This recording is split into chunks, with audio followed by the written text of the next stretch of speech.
Hi all, welcome back to my YouTube channel. ನಾನು ವಿದ್ಯಾ. ಎಲ್ರು ಕೂಡ ಚೆನ್ನಾಗಿದ್ದೀರಾ ಅಂತ ಅನ್ಕೊಳ್ತೀನಿ. ನಾನು ಕೂಡ ಚೆನ್ನಾಗಿದ್ದೀನಿ.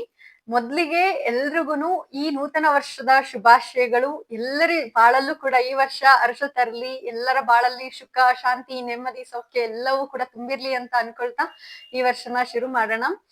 ಹೋದ ವರ್ಷ ಏನೇನೋ ಆಗೋಯ್ತು. ಲೈಕ್ ನನ್ ಲೈಫ್ ಅಲ್ಲಿ ಅಂದ್ರೆ ತುಂಬಾ ಒಂಥರ ವಿಚಿತ್ರವಾದಂತ ಘಟನೆಗಳೆಲ್ಲ ನಡೆದು, ಅನ್ಎಕ್ಸ್ಪೆಕ್ಟೆಡ್ ಘಟನೆಗಳೆಲ್ಲ ನಡೆದು ಅದರಿಂದೆಲ್ಲ ಹೊರ್ಗಡೆ ಎಲ್ಲ ಬಂದಿದೀನಿ.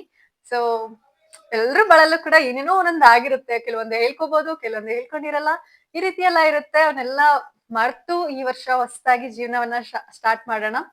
ಸೊ ಎಲ್ರು ಲಾಸ್ಟ್ ಇಯರ್ ತುಂಬಾ ಜನ ನನ್ನನ್ನ ಕ್ಯೂರ್ ಆಗ್ಲಿ ಬೇಗ ಅಂತ ಹೇಳಿ ತುಂಬಾ ಜನ ಪ್ರಯರ್ಸ್ ಮಾಡಿದೀರಾ. ತುಂಬಾ ಜನ ಕಮೆಂಟ್ ಸೆಕ್ಷನ್ ಅಲ್ಲಂತೂ ತುಂಬಾ ನಾನು ನೋಡ್ತಿದ್ದೆ. ಅದನ್ನ ನೋಡಿದ್ರೇನೆ ಏನೋ ಒಂಥರ ಖುಷಿ ಆಗ್ತಿತ್ತು ನಂಗೆ. ಸೊ ಎಲ್ರಿಗೂ ಕೂಡ ಧನ್ಯವಾದವನ್ನ ತಿಳಿಸ್ತಾ, ನಿಮ್ಮೆಲ್ಲರ ಆಶೀರ್ವಾದ, ಪ್ರೀತಿ ಅದ್ರಿಂದನೇ ನಾನು ಇವತ್ತು ಬದುಕಿ ಇವತ್ತು ನಾನು ನಿಮ್ ಮುಂದೆ ಕೂತಿದೀನಿ ಅಂತ ಹೇಳೋದಕ್ಕೆ ನಂಗೆ ತುಂಬಾ ಖುಷಿ ಆಗುತ್ತೆ. ಎಲ್ರಿಗೂ ಕೂಡ ಧನ್ಯವಾದಗಳು. So let start the video. So ಮೊದ್ಲಿಗೆ ಎಲ್ರಿಗೂ ಇರುವಂತ ಕ್ವಶನ್, ತುಂಬಾ ಜನ ಕಮೆಂಟ್ ಸೆಕ್ಷನ್ ಅಲ್ಲಿ ತುಂಬಾ ಕೇಳ್ತಾನೆ ಇದ್ರಿ, ಮೇಡಮ್ ನಿಮ್ ಹೆಲ್ತ್ ಹೇಗಿದೆ ಹೇಳಿ, ನಾವು ತುಂಬಾ ವೇಟ್ ಮಾಡ್ತಿದೀವಿ ನಿಮ್ ವಿಡಿಯೋಸ್ಗೆ ಅಂತ. ನಾನಂತೂ ಅದಕ್ಕೆ ತುಂಬಾ ಖುಷಿ ಪಡ್ತೀನಿ. ಅಟ್ಲೀಸ್ಟ್ ನನ್ನ ಹೆಲ್ತ್ ಹೇಗಿದೆ ಅಂತ ಕೇಳೋದಕ್ಕೆ ಒಂದ್ 4 ಜನ ಇದಾರಲ್ಲ ಅಂತ. ಸೊ ಮೊದ್ಲಿಗೆ ನನ್ನ ಹೆಲ್ತ್ ಬಗ್ಗೆ ಹೇಳೋದಾದ್ರೆ, ಡಿಸೆಂಬರ್ ಫಸ್ಟ್ ವೀಕ್ ನಲ್ಲಿ ನಾನು ಮತ್ತೆ ಪೆಟ್ ಸ್ಕ್ಯಾನು, ಬ್ಲಡ್ ಟೆಸ್ಟ್ ಎಲ್ಲಾನು ಕೂಡ ಮಾಡಿಸಿದ್ದೆ. ಪೆಟ್ ಸ್ಕ್ಯಾನ್ ಅಲ್ಲಿ ಆಲ್ಮೋಸ್ಟ್ ಎಲ್ಲ ನಾರ್ಮಲ್ ಬಂತು. ಬ್ಲಡ್ ಟೆಸ್ಟ್ ಅಷ್ಟು ಹಿಮೋಗ್ಲೋಬಿನ್, ಲಿಂಫೋಸೈಟ್ಸ್ ಕೌಂಟ್ಸ್ ಎಲ್ಲಾನು ಕೂಡ ನಾರ್ಮಲ್ ಬಂದಿದೆ. ಸೊ ಯಾವುದೇ ರೀತಿಯಾದಂತ ಇಶ್ಯೂ ಆಸ್ ಆಫ್ ನೌ ಇಲ್ಲ. ನೆಕ್ಸ್ಟ್ ಮತ್ತೆ ಟೆಸ್ಟ್ ಬಂದು ಮಾರ್ಚ್ ಅಲ್ಲಿ ಮಾಡಿಸ್ಬೇಕಂತ ಹೇಳಿದ್ದಾರೆ. ಇನ್ನು ಡಾಕ್ಟರ್ ಏನು ನನ್ಗೆ ಪ್ರಿಸ್ಕ್ರಿಪ್ಷನ್ ಅದು ಯಾವಾಗ ಮಾಡಿಸ್ಬೇಕಂತ ಏನು ಹೇಳ್ಕೊಟ್ಟಿಲ್ಲ. ಇನ್ನು ಟೈಮ್ ಇದೆ. ಆಮೇಲೆ ಡಿಸೈಡ್ ಮಾಡೋಣ. ಫಸ್ಟ್ ಬ್ಲಡ್ ಟೆಸ್ಟ್ ಮಾಡಿಸ್ತಿರು ಎವ್ರಿ ಮಂತ್. ಅದ್ರ ಬೇಸ್ ಮೇಲೆ ಯಾವ ರೀತಿ ಅದು ಬ್ಲಡ್ ಕೌಂಟ್ಸ್ ಇದೆ ಅದನ್ನೆಲ್ಲ ನೋಡಿ ಟೆಸ್ಟ್ ನ ಡಿಸೈಡ್ ಮಾಡೋಣ ಅಂತ ಹೇಳಿದ್ದಾರೆ. ಮೋಸ್ಟ್ ಪ್ರಾಬಬಲಿ ಪೆಟ್ ಸ್ಕ್ಯಾನ್ ಬೇಡ, ಯಾಕಂದ್ರೆ ಅದು ತುಂಬಾ ಎಕ್ಸ್ಪೆನ್ಸಿವ್ ಟೆಸ್ಟ್. ಅದು ಒಂದ್ಸಲ ನಾವು ಟೆಸ್ಟ್ ಮಾಡಿಸ್ಬೇಕಂದ್ರೆ ಪೆಟ್ ಸ್ಕ್ಯಾನ್ ಫುಲ್ ಬಾಡಿ ನಂಗೆ 30,000 ಎಕ್ಸ್ಪೆಂಡಿಚರ್ ಆಗುತ್ತೆ. ಸೊ ಅದಕ್ಕೆ ಅದು ಬೇಡ. ನೆಕ್ಸ್ಟ್ ಜಸ್ಟ್ ಅಬ್ಡೋಮಿನ್ ಟೆಸ್ಟ್, ಅಂದ್ರೆ ನಮ್ಮ ಹೊಟ್ಟೆವರೆಗೂ ಮಾತ್ರ ಟೆಸ್ಟ್ ಮಾಡಿಸೋದು. ಅದು ಸಿಟಿ ತೊರಾಕ್ಸ್ ಅಂತ ಹೇಳಿದ್ದಾರೆ. ಅದಕ್ಕೆ ಆಲ್ಮೋಸ್ಟ್ ಒಂದು 11 to 12K ಆಗುತ್ತೆ. ಅದನ್ನ ನಾವು ನೆಕ್ಸ್ಟ್ ಇಂದ ಟೆಸ್ಟ್ ಮಾಡ್ಸೋಣ. ಸೊ ಅಷ್ಟೊಂದು ಎಕ್ಸ್ಪೆಂಡಿಚರ್ ಟೆಸ್ಟ್ಗಳು ಬೇಡ ಆ ರೀತಿ ಎಲ್ಲ ಡಾಕ್ಟರೇ ಹೇಳಿದ್ರು.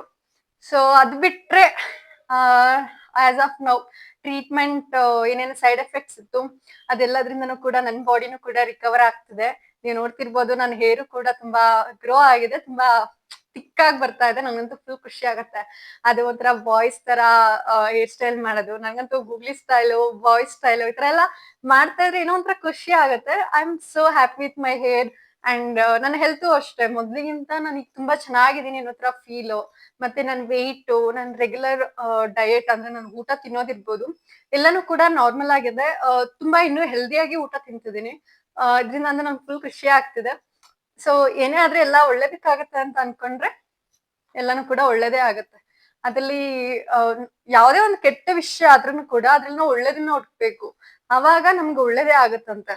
ಏನಾಗಿದೆ ಅನ್ನೋದು ಇದನ್ನೆಲ್ಲಾನು ಕೂಡ ಮರ್ತು ಮುಂದೆ ಹೋಗೋ ಪ್ರಯತ್ನದಲ್ಲಿ ಇದೀನಿ. ಆಲ್ಮೋಸ್ಟ್ ಎಲ್ಲಾನು ಕೂಡ ಮರ್ತ್ ಬಿಟ್ಟಿದೀನಿ. ಎಲ್ಲೋ ಒಂದೊಂದ್ಸಲ ಈ ಯಾವ್ದಾದ್ರು ಮೂವೀಸ್ ನೋಡ್ಬೇಕಾದ್ರೆ, ಲವ್ ಮಾಕ್ಟೈಲ್ ಮೂವಿ ಈ ತರ ನೋಡ್ಬೇಕಾದ್ರೆ ಆ ಲಾಸ್ಟ್ ಸೀನ್ ಗಳಲ್ಲಿ ಪೇಷಂಟ್ ಗಳನ್ನ ನೋಡಿ ಒಂದೊಂದ್ಸಲ ನನ್ಗೂ ಭಯ ಆಗುತ್ತೆ. ಅಯ್ಯೋ ನನ್ಗೂ ಈ ರೀತಿ ಆಗಿತ್ತಲ್ಲ, ಏನೂ ಆಗಲ್ಲ ಅಲ್ಲ ಆತರ ಒಂದೊಂದ್ಸಲ ಧೈರ್ಯ ನನಗ್ ನಾನೇ ತಂದ್ಕೊಂಡು ಹೋಗ್ತಾ ಇರ್ತೀನಿ. ಅಂದ್ರೆ ಆಲ್ಮೋಸ್ಟ್ ನಾನು ಒಂದು 60% ನನ್ನ ಟ್ರೀಟ್ಮೆಂಟ್ ಜರ್ನಿ ಎಲ್ಲಾನು ಕೂಡ ಮರ್ತ್ ಬಿಟ್ಟಿರ್ತೀನಿ. ಸೊ ಯಾವಾಗಾದ್ರೂ ಅದೇನಾದ್ರೂ ಹ್ಮ್ ಜ್ಞಾಪಿಸ್ಕೋಬೇಕಂದಾಗ ನನ್ ವಿಡಿಯೋಸ್ ನಾನೇ ರಿವೈಂಡ್ ಮಾಡಿ ನೋಡ್ತಾ ಇರ್ತೀನಿ. ಸೊ ಅದೇ ರೀತಿ ಯಾರಿಗಾದ್ರೂ ಈ ರೀತಿ ಆಗಿದ್ರೆ ನೀವು ಕೂಡ ಅದನ್ನ ಕ್ಯೂರ್ ಆಗಿದ್ರೆ ಅದನ್ನೆಲ್ಲ ಮರ್ತ್ಬಿಟ್ಟು ಯಾವ್ದೇ ರೀತಿ ಭಯ ಆತಂಕ ಇಲ್ದೆ ಮುಂದೆ ಜೀವನದಲ್ಲಿ ಹೋಗ್ತಾ ಇದ್ರೆ ಉತ್ತಮ ಅಂತ ಅನ್ಕೊಳ್ತೀನಿ. ಇನ್ನು ಯಾರಾದ್ರೂ ಟ್ರೀಟ್ಮೆಂಟ್ ತಗೊಳ್ತಾ ಇದ್ರೆ ಭಯ ಪಡುವಂತ ಅವಶ್ಯಕತೆ ಇಲ್ಲ. ಇವಾಗಿನ ಟೆಕ್ನಾಲಜಿ ಅಷ್ಟು ಇಂಪ್ರೂವ್ ಆಗಿದೆ. ಎಲ್ಲಾ ರೀತಿ ಕಾಯಿಲೆಗಳಿಗೂ ಕೂಡ ಟ್ರೀಟ್ಮೆಂಟ್ ಇದೆ. ಬಟ್ ಅದಕ್ಕೆ ಮುಖ್ಯವಾಗಿ ಬೇಕಾಗಿರೋದಂದ್ರೆ ನಮ್ಮಲ್ಲಿ ಧೈರ್ಯ ಇರ್ಬೇಕು, ನಮ್ಗೆ ಆತ್ಮವಿಶ್ವಾಸ ಇರ್ಬೇಕು. ನಾನು ಕ್ಯೂರ್ ಆಗೇ ಆಗ್ತೀನಿ, ಎಲ್ಲ ಸರಿ ಹೋಗುತ್ತೆ ಅನ್ನೋ ರೀತಿ. ಸೊ ಅದಿದ್ರೆ ಎಲ್ಲಾನು ಕೂಡ ಕ್ಯೂರ್ ಆಗುತ್ತೆ. ಅದಕ್ಕೆ ಎಕ್ಸಾಂಪಲ್ ನಾನೇ. ನನ್ಗಂತೂ ಇನ್ನು ನನ್ಗೆ ಲಾಸ್ಟ್ ಇಯರ್ ಮಾರ್ಚ್ ಅಂತ ನನ್ಗೆ ಮರೆಯೋದಕ್ಕೆ ಆಗಲ್ಲ. ತುಂಬಾ ಕುಗ್ಗೋಗಿದ್ದೆ. ಮುಗೀತ್ ನನ್ ಲೈಫ್ ಅಂತ ಅನ್ಕೋಬಿಟ್ಟಿದ್ದೆ. ಬಟ್ ಅದೆಲ್ಲಿಂದ ಬಂತೋ ಧೈರ್ಯ ಅದಂತೂ ನನ್ಗೆ ಗೊತ್ತಿಲ್ಲ. ನನ್ ಡಾಕ್ಟರ್ಸ್ ಇರ್ಬೋದು, ನನ್ ನೋಡ್ಕೊಂಡಂತ ಒಂದಷ್ಟು ನರ್ಸು, ನನ್ನ ಹಸ್ಬೆಂಡು, ಫ್ಯಾಮಿಲಿ ಎಲ್ಲಾನು ಕೂಡ ನಂಗೆ ತುಂಬಾ ಹೆಲ್ಪ್ ಆಯ್ತು. ಅದೇ ರೀತಿ ನಿಮ್ಗೂ ಕೂಡ ಅದೇ ರೀತಿಯಾದಂತ ಒಂದು ಫ್ಯಾಮಿಲಿ, ಒಳ್ಳೆ ಡಾಕ್ಟ್ರು ಎಲ್ಲ ಸಿಕ್ಕಿ ಕ್ಯೂರ್ ಆಗ್ತೀರಾ. ಯಾರಾದ್ರೂ ವಿಡಿಯೋಸ್ ನೋಡ್ತಿದ್ರೆ ಎಲ್ಲ ಒಳ್ಳೇದಾಗತ್ತೆ. ಯಾವುದೇ ರೀತಿಯಾದಂತ ಭಯ ಬೇಡ ಅಂತ ಹೇಳ್ತೀನಿ.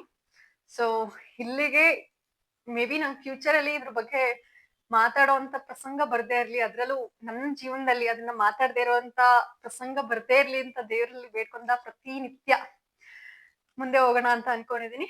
ಓಕೆ, ಇನ್ನು ಎರಡನೇ ವಿಷಯ ಏನಪ್ಪಾ ಇವತ್ತು ಅಂದ್ರೆ, ತುಂಬಾ ಜನ ಅಕ್ಕ ನೀವ್ ಯಾಕೆ ವಿಡಿಯೋಸ್ ಮಾಡ್ತಿಲ್ಲ ಮೇಡಮ್, ನೀವ್ ವಿಡಿಯೋಸ್ ಮಾಡಿ, ಏನಾದ್ರು ಡೈಲಿ ಬ್ಲಾಗ್ಸ್ ಆದ್ರೂ ಮಾಡಿ, ನೀವ್ ಫುಡ್ ಯಾವ ರೀತಿ ತಿಂತೀರಾ ಅದನ್ನಾದ್ರೂ ವಿಡಿಯೋಸ್ ಮಾಡಿ ಅಂತ ಕೇಳ್ತಿದ್ದೆ. ಬಟ್ ಫುಡ್ ಅಂದ್ರೆ ನಾನು ನಾರ್ಮಲ್ ಮೊದ್ಲು ಯಾವ ರೀತಿ ಫುಡ್ ತಿಂತಿದ್ನೋ ಅದೇ ರೀತಿ ಅಷ್ಟೇ, ಯಾವ್ದು ಎಕ್ಸ್ಟ್ರಾ ಕೇರ್ ಅಂತೂ ಏನ್ ತಗೊಳ್ತಿಲ್ಲ. ಅಂದ್ರೆ ಹೆಲ್ದಿ ಫುಡ್ ಅಷ್ಟೇ. ರಾಗಿ ಮುದ್ದೆ, ಇದೇ ರೀತಿ ನನ್ನ ಫುಡ್ ಅಲ್ಲಿ ಜಾಸ್ತಿ ರಾಗಿ ಮುದ್ದೆ ಆಡ್ ಮಾಡ್ಕೊಂಡಿರ್ತೀನಿ. ಒಂದಷ್ಟು ನ್ಯಾಚುರಲ್ ಫುಡ್ಗಳು, ಯಾವುದೇ ರೀತಿ ಪ್ಯಾಕೆಟ್ ಫುಡ್, ಪ್ಯಾಕೆಟ್ ಮಾಡಿರುವಂತ ಪೌಡರ್ಸ್ ಇರ್ಬೋದು, ಏನನ್ನು ಕೂಡ ನಾನು ಯೂಸ್ ಮಾಡೋದಿಲ್ಲ. ಎಲ್ಲಾನು ಕೂಡ ಆದಷ್ಟು ನ್ಯಾಚುರಲ್ ಆಗಿ ಯೂಸ್ ಮಾಡೋದಕ್ಕೆ ಟ್ರೈ ಮಾಡ್ತಿದೀನಿ. ಅದ್ ಬಿಟ್ರೆ ಬೇರೆ ಯಾವುದೇ ರೀತಿಯಾದಂತ ಆ ಫುಡ್ಸ್ ನಾನು ಯೂಸ್ ಮಾಡ್ತಿಲ್ಲ. ಮತ್ತೆ ಔಟ್ಸೈಡ್ ನಾನು ಯಾವುದೇ ರೀತಿ ಫುಡ್ ಅಂತೂ ತಿನ್ನೋದೇ ಇಲ್ಲ.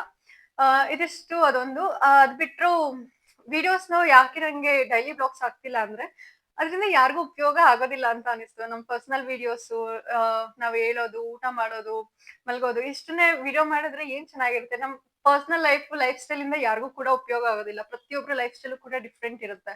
ಸೊ ಜಸ್ಟ್ ನೋಡ್ಬೋದು, ಅದರಿಂದ ಏನು ಉಪಯೋಗ ಆಗೋದಿಲ್ಲ ಅಂತ ಅನಿಸ್ತು. ಇನ್ನು ಅದ್ ಬಿಟ್ಟು ಕುಕಿಂಗ್ ವಿಡಿಯೋಸ್ ಮಾಡೋಣ, ಅದು ಮೇ ಬಿ ಯೂಸ್ಫುಲ್ ಅಂತ ಅನಿಸ್ತು. ಬಟ್ ನಂಗೆ ಕುಕಿಂಗ್ ಬರುತ್ತೆ, ಬಟ್ ಆದ್ರೆ ಅಷ್ಟೊಂದು ಎಡಿಟಿಂಗ್ ಇರ್ಬೋದು, ಅದಷ್ಟು ಇನ್ನು ನಾನು ಕಲಿಬೇಕಾಗಿದೆ. ಮತ್ತೆ ಕುಕ್ ಮಾಡಿ ಅದನ್ನ ವಿಡಿಯೋ ಮಾಡ್ಕೊಂಡು ಹಾಕುವಷ್ಟು ನಂಗಷ್ಟು ಟೈಮು ಸಿಗೋದಿಲ್ಲ. ಯಾಕಂದ್ರೆ ನಾನು ವರ್ಕು ಕೂಡ ಮಾಡ್ತಿದ್ದೀನಿ. ಅದ್ರ ಜೊತೆಗೆ ನನ್ ಪರ್ಸನಾಲಿಟಿಗೆ ಸೂಟ್ ಆಗುವಂತ ವಿಡಿಯೋಸ್ ನ ಮಾಡ್ಬೇಕು ಅನ್ಕೊಂಡೆ.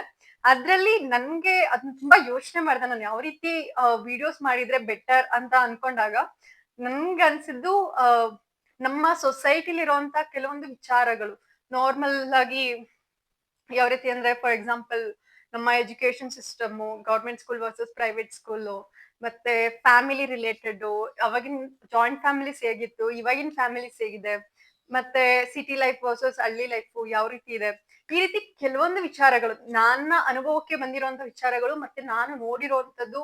ತುಂಬಾ ಜನ ಎಲ್ಲ ಎಕ್ಸ್ಪೀರಿಯನ್ಸ್ ಮಾಡಿರ್ತೀರಾ. ಆ ತರ ಒಂದಷ್ಟು ಟಾಪಿಕ್ಸ್ ಗಳ ಬಗ್ಗೆ ನಾನು ಇನ್ನೂ ಸ್ವಲ್ಪ ಹೆಚ್ಚಾಗಿ ತಿಳ್ಕೊಂಡು ಅದನ್ನ ಶೇರ್ ಮಾಡೋಣ. ಅದೊಂಥರ ನಾಲೆಡ್ಜ್ ಶೇರಿಂಗ್ ಆಗಿರ್ಬೇಕು. ನಾನು ಕೂಡ ಕಲ್ತಾಗ ಆಗುತ್ತೆ, ನಿಮ್ಗೂ ಕೂಡ ಅದನ್ನ ಶೇರ್ ಮಾಡ್ಕೊಂಡಾಗ ಆಗುತ್ತೆ. ಆ ರೀತಿ ವಿಡಿಯೋಸ್ ಮಾಡೋಣ ಅಂತ ಹೇಳಿ ಡಿಸೈಡ್ ಆದೆ.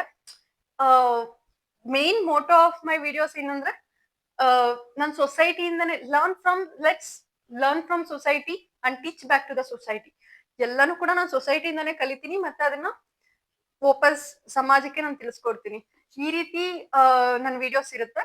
ಇದ್ರಲ್ಲಿ ನೀವು ಕೂಡ ಅಷ್ಟೇ, ನಿಮ್ಗೆ ಯಾವ್ದಾದ್ರು ಒಂದು ಪರ್ಟಿಕ್ಯುಲರ್ ಟಾಪಿಕ್ ಬಗ್ಗೆ ನಾನು ಮಾತಾಡ್ಬೇಕು, ಇಲ್ಲ ನಿಮ್ಮ ಮನಸ್ಸಲ್ಲಿ ಇರುವಂತ ವಿಚಾರಗಳನ್ನ ನಾನು ಹೊರಗಡೆ ತರ್ಬೇಕಂದ್ರೆ, ನೀವು ಕೂಡ ಕಮೆಂಟ್ ಸೆಕ್ಷನ್ ಅಲ್ಲಿ ನೀವು ಈ ತರ ಒಂದು ಟಾಪಿಕ್ ಬಗ್ಗೆ ಮಾತಾಡಿ ಅಂತ ಹೇಳಿ ತಿಳ್ಸ್ಕೊಡ್ಬೋದು. ಮತ್ತೆ ನಿಮ್ಮ ಅನುಭವಗಳನ್ನು ಕೂಡ ಅಲ್ಲಿ ಬರಿಬಹುದು. ಅದನ್ನ ನಾನು ಪ್ರತಿಯೊಂದು ಕಮೆಂಟ್ಸ್ ಎಲ್ಲದಕ್ಕೂ ಕೂಡ ನಾನು ರೆಸ್ಪೆಕ್ಟ್ ಮಾಡಿ ಅದನ್ನ ಓದಿ, ಅದನ್ನ ನಾನು ಕೂಡ ತಿಳ್ಕೊಂಡು ಅದನ್ನ ಮತ್ತೆ ತಿಳಿಸ್ಕೊಡುವಂತಹ ಪ್ರಯತ್ನವನ್ನ ಕೂಡ ಮಾಡ್ತೀನಿ.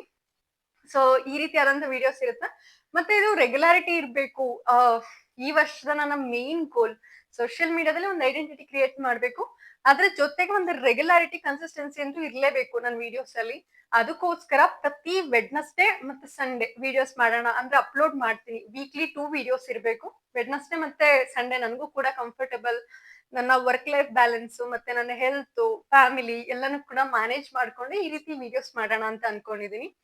ಸೊ ಈ ಒಂದು ಕಾನ್ಸೆಪ್ಟ್ ನಿಮ್ಗೆ ಇಷ್ಟ ಆಗಿದ್ರೆ, ಸೊ ನನ್ನ ಕಮೆಂಟ್ ಸೆಕ್ಷನ್ ಅಲ್ಲಿ ಯಾವ ರೀತಿ ಟಾಪಿಕ್ಸ್ ಗಳನ್ನ ನಾನು ಮಾತಾಡ್ಬೋದು ಅನ್ನೋದನ್ನ ನೀವು ತಿಳಿಸ್ಕೊಡ್ಬೋದು. ಸೊ ಕಾಯ್ತಾ ಇರ್ತೀನಿ. ನಿಮ್ಗೇನಾದ್ರೂ ಈ ವಿಡಿಯೋ ತುಂಬಾ ಇಷ್ಟ ಆಗಿದ್ರೆ ಒಂದು ಲೈಕ್ ಮಾಡಿ ಮತ್ತೆ ಸಬ್ಸ್ಕ್ರೈಬ್ ಮಾಡಿ. ಧನ್ಯವಾದಗಳು.